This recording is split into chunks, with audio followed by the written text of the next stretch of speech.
ನಮಸ್ಕಾರ. ನೀವು ನೋಡ್ತಾ ಇದ್ದೀರಾ ಟಿವಿ ವಿಕ್ರಮ ವಿಶೇಷ ಕಾರ್ಯಕ್ರಮಕ್ಕೆ ಸ್ವಾಗತ. ನಾನು ಜೆಸಿಲ್ ಸೋಸ. ನೀವು ಇಲ್ಲಿ ತನಕ ಟಿವಿ ವಿಕ್ರಮವನ್ನು ಸಬ್ಸ್ಕ್ರೈಬ್ ಮಾಡದೇ ಇದ್ರೆ ತಕ್ಷಣ ಸಬ್ಸ್ಕ್ರೈಬ್ ಮಾಡಿ. ಕೆಲವೊಂದು ನಾವು ಅಂದ್ಕೊಂಡಿರೋದೇ ತಪ್ಪು.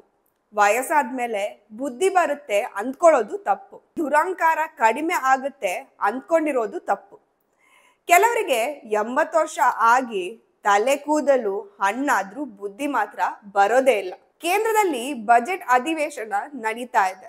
ಜನವರಿ 31ನೇ ತಾರೀಕು ಅಧಿವೇಶನದ ಮೊದಲನೇ ದಿನ. ಕಾಂಗ್ರೆಸ್ ಮಾಜಿ ಅಧ್ಯಕ್ಷೆ, ರಾಜ್ಯಸಭಾ ಸದಸ್ಯೆ ಹಾಗೂ ಇಟಲಿ ಮಾತೆ ಸೋನಿಯಾ ಗಾಂಧಿ ಅವರು ಅಧಿವೇಶನ ಮುಗಿಸಿ ಸಂಸತ್ ಆವರಣಕ್ಕೆ ಬರ್ತಾರೆ. ಜೊತೆಯಲ್ಲಿ ಮಗ ರಾಹುಲ್ ಗಾಂಧಿ ಹಾಗೂ ಮಗಳು ಪ್ರಿಯಾಂಕಾ ಗಾಂಧಿ ಕೂಡ ಇದ್ರು. ಆ ಟೈಮ್ನಲ್ಲಿ ಪತ್ರಕರ್ತರು ಕೂಡ ಇದ್ರು. ಅಷ್ಟೊತ್ತಿಗೆ ಸೋನಿಯಾ ಗಾಂಧಿ ಆಡಿದ ಒಂದು ಮಾತು ಇಡೀ ದೇಶ ಹೊತ್ತಿ ಉರಿಸ್ತಾ ಇದೆ. Boring. No comment. No, the poor lady, the president was getting very tired by the end. Repeating the same thing again and again. No, she could only speak one thing. Post-promise. Boring. No comment. No, the poor lady, the president was getting very tired by the end. Repeating the same thing again No, and she again. could only speak one thing. ಇಲ್ಲಿ ಸೋನಿಯಾ ಗಾಂಧಿ ಎರಡು ಮಾತನ್ನ ಹೇಳ್ತಾರೆ. Poor old lady, she got tired. ಅದಾದ್ಮೇಲೆ ಓ tired ಅನ್ನುವ ಮಾತನ್ನ ಹೇಳ್ತಾರೆ. 66 ವರ್ಷ ವಯಸ್ಸಿನ ದ್ರೌಪದಿ ಮುರ್ಮು ಅವರಿಗೆ ಸುಸ್ತಾಗಿದೆ ಅಂತ ವ್ಯಂಗ್ಯ ಆಡುವ ಸೋನಿಯಾ ಗಾಂಧಿ ಅವರಿಗೆ ತಮ್ಮ ವಯಸ್ಸು 78 ಅನ್ನೋದು ಮರೆತಿರಬೇಕು. ಭಾರತದ ಸಂವಿಧಾನದಲ್ಲಿ ರಾಷ್ಟ್ರಪತಿಯ ಹುದ್ದೆ ಅನ್ನೋದು ಅತಿ ದೊಡ್ಡ ಸ್ಥಾನ. ದೇಶದ ಮೊದಲ ಪ್ರಜೆ ಅವರು. ಅವರ್ಕಿಂತ ದೊಡ್ಡ ಹುದ್ದೆ ಯಾವುದು ಕೂಡ ಇಲ್ಲ. ಸೋನಿಯಾ ಗಾಂಧಿ ಅವರೇ, ನೀವು ದ್ರೌಪದಿ ಮುರ್ಮು ಅವರಿಗೆ ಅಪಮಾನ ಮಾಡೋದು ಒಂದೇ, ಸಂವಿಧಾನಕ್ಕೆ ಅವಮಾನ ಮಾಡೋದು ಕೂಡ ಒಂದೇ. ಮೋಸ್ಟ್ಲಿ ಇಟಲಿ ಮಾತೆ, ಯುವರಾಣಿ ಹಾಗೂ ಯುವರಾಜನಿಗೆ ಒಬ್ಬ ದಲಿತ ರಾಷ್ಟ್ರಪತಿ ಆಗೋದು, ಒಬ್ಬ ಆದಿವಾಸಿ ಮಹಿಳೆ ರಾಷ್ಟ್ರಪತಿ ಆಗೋದು ಇಷ್ಟ ಇಲ್ಲ ಅನ್ಸುತ್ತೆ.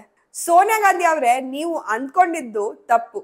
ರಾಷ್ಟ್ರಪತಿ ದ್ರೌಪದಿ ಮುರ್ಮು ಅವರು ಒಬ್ಬ ಬಡ ಮಹಿಳೆ ಅಲ್ಲ, ಅವರು ಶ್ರೀಮಂತೆ.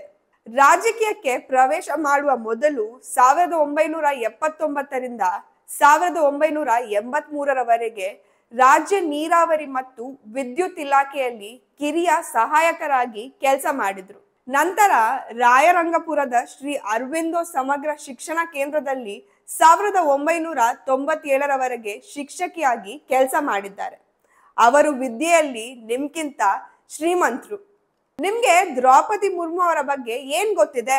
ಬಾಲ್ಯ ವಿವಾಹ ಆದ ಮುರ್ಮು ಅವರು 15 ವರ್ಷಕ್ಕೆ ತಾಯಿ ಆದ್ರು. ಮನೆಯಲ್ಲಿನ ಹಿಂಸಾಚಾರದಿಂದ ಬದುಕುಳಿದವರು. ತಮ್ಮ ಹಳ್ಳಿಯಲ್ಲಿ ಉನ್ನತ ಶಿಕ್ಷಣ ಪಡೆದ ಮೊದಲ ಮಹಿಳೆ ದ್ರೌಪದಿ ಮುರ್ಮು. ಜಾರ್ಖಂಡ್ನ ಮೊದಲ ಮಹಿಳಾ ರಾಜ್ಯಪಾಲರು ನಮ್ಮ ದ್ರೌಪದಿ ಮುರ್ಮು. ಅಷ್ಟೇ ಅಲ್ಲ, ಈ ದೇಶದ ಮೊದಲ ಬುಡಕಟ್ಟು ಮಹಿಳಾ ರಾಷ್ಟ್ರಪತಿ ದ್ರೌಪದಿ ಮುರ್ಮು. ಸೋನಿಯಾ ಗಾಂಧಿ ಅವರೇ, ಯಾವ ಪುಸ್ತಕವನ್ನ ಹಿಡಿದು ನಿಮ್ಮ ಮಗ ರಕ್ಷಣೆ ಮಾಡಿ ಅಂತ ನಾಟಕ ಆಡ್ತಾರಲ್ಲ, ಅದೇ ಸಂವಿಧಾನಕ್ಕೆ ಇವತ್ತು ನೀವು ಮಾಡಿದ ಅವಮಾನ. ಇದರಿಂದ ಗೊತ್ತಾಗುತ್ತೆ ದುರಂಕಾರ ಅನ್ನೋದು ಎಷ್ಟೊಂದು ಆಳವಾಗಿ ಬೇರೂರಿದೆ ಅಂತ. ದ್ರೌಪದಿ ಮುರ್ಮು ಅವರಿಗೆ ವಯಸ್ಸಾಗಿದೆ ಅಂತ ವ್ಯಂಗ್ಯ ಮಾಡಿದ್ರಲ್ಲ, ಇದಕ್ಕೂ ಮುಂಚೆ ನಿಮ್ಮ ಸಮಯದಲ್ಲಿ ರಾಷ್ಟ್ರಪತಿ ಆಗಿದ್ದ ಪ್ರತಿಭಾ ಪಾಟೀಲ್ ಅವರಿಗೆ ವಯಸ್ಸು ಆಗಿರ್ಲಿಲ್ವಾ? ವಿಷಯ ಇಷ್ಟೇ, ರಾಜಮಾತೆಗೆ ಒಬ್ಬ ಬುಡಕಟ್ಟು ಜನಾಂಗದ ಮಹಿಳೆ ರಾಷ್ಟ್ರಪತಿ ಆಗಿರೋದು ಸಹಿಸ್ಕೊಳ್ಳೋದಕ್ಕೆ ಆಗಿಲ್ಲ. ಒಂದು ನೆನಪಿಟ್ಕೊಳ್ಳಿ, ಅಬ್ದುಲ್ ಕಲಾಂ ನಂತಹ ಮುಸ್ಲಿಂ ಸಮುದಾಯದ ವ್ಯಕ್ತಿಯನ್ನ ರಾಷ್ಟ್ರಪತಿ ಮಾಡಿದ್ದು ಅಟಲ್ಜಿ. ರಾಷ್ಟ್ರಪತಿ ಕೋವಿಂದ್ ಅಂತಹ ದಲಿತರನ್ನ ಈ ದೇಶದ ರಾಷ್ಟ್ರಪತಿ ಮಾಡಿದ್ದು ನರೇಂದ್ರ ಮೋದಿ ಅವರು. ಈಗಲೂ ಒಬ್ಬ ಬುಡಕಟ್ಟು ಜನಾಂಗದ ಮಹಿಳೆ ದ್ರೌಪದಿ ಮುರ್ಮು ಅವರನ್ನ ರಾಷ್ಟ್ರಪತಿಯಾಗಿ ಮಾಡಿದ್ದು ನರೇಂದ್ರ ಮೋದಿ ಅವರೇ. ಮುಸ್ಲಿಂ ಸಮುದಾಯ, ದಲಿತರು, ಆದಿವಾಸಿಗಳು ಅಂತ ಭಾಷಣ ಬಿಗಿಯುವ ನೀವು ಕೊಟ್ಟಿರೋದು ಪುವರ್ ಲೇಡಿ ಅನ್ನುವ ಲೇಬಲ್ ಅಷ್ಟೇ. ಕೊನೆಯದಾಗಿ ಒಂದು ಮಾತು, ಸೋನಿಯಾ ಗಾಂಧಿ ಅವರೇ, ದ್ರೌಪದಿ ಮುರ್ಮು ಅವರು ನೀವು ಹೇಳಿದಂತೆ ಪುವರ್ ಲೇಡಿನೇ, ಬಟ್ ಬಾರ್ ಲೇಡಿ ಅಲ್ಲ.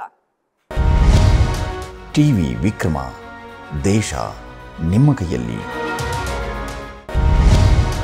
ಟಿವಿ ವಿಕ್ರಮ, ದೇಶ ನಿಮ್ಮ ಕೈಯಲ್ಲಿ. ಈ ಕಾರ್ಯಕ್ರಮ ನಿಮಗೆ ಇಷ್ಟ ಆಗಿದ್ದಲ್ಲಿ ಲೈಕ್, ಶೇರ್ ಹಾಗೂ ಕಮೆಂಟ್ ಮಾಡಿ. ಟಿವಿ ವಿಕ್ರಮದ ಕಾರ್ಯಕ್ರಮಗಳನ್ನು ನಿರಂತರವಾಗಿ ವೀಕ್ಷಿಸಲು ಸಬ್ಸ್ಕ್ರೈಬ್ ಮಾಡಿ ಬೆಲ್ ಐಕನ್ ಒತ್ತಿ.